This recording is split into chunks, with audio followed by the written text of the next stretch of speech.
So guys, mamaya pa ang flight ako, mga alas 4 flight.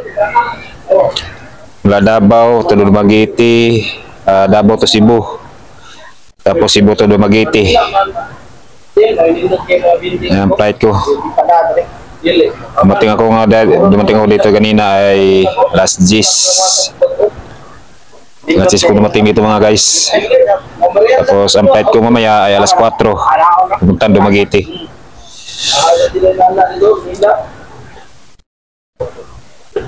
Naghalong kamintindihan mga guys kasi kulang-kulang 10 taon ngayon ko lang makita uli ang mama ko. Nahigit 10 taon kakauwi rin. Matagal din bago nakauwi. Kaya exciting tong pag-uwi mga guys. Hindi kasi alam ni mama uuwi ako eh. Kaya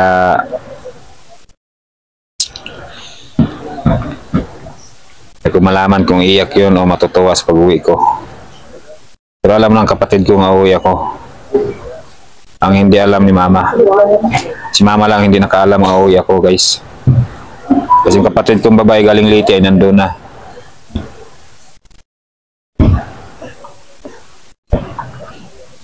Kaya kanina umalis ako sa Davao. Digos last 3 ng madaling araw.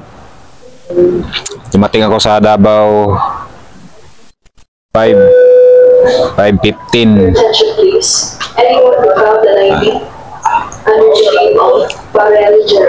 So, malayo pang oras mga guys oh. Malayo pang oras. 11:06 pa ang oras. Mamaya, layo pa. Alam sarap sana matulog kasi ano eh. Kamaiwan tayo.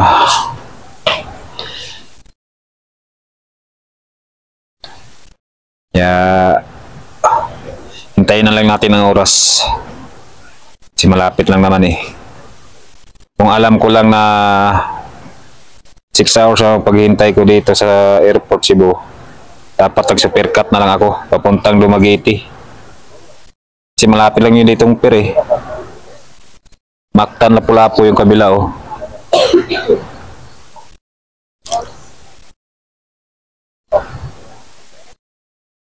Ilang next time. Okay guys, kita-kits tayo. Ingat po kayong lahat. God bless.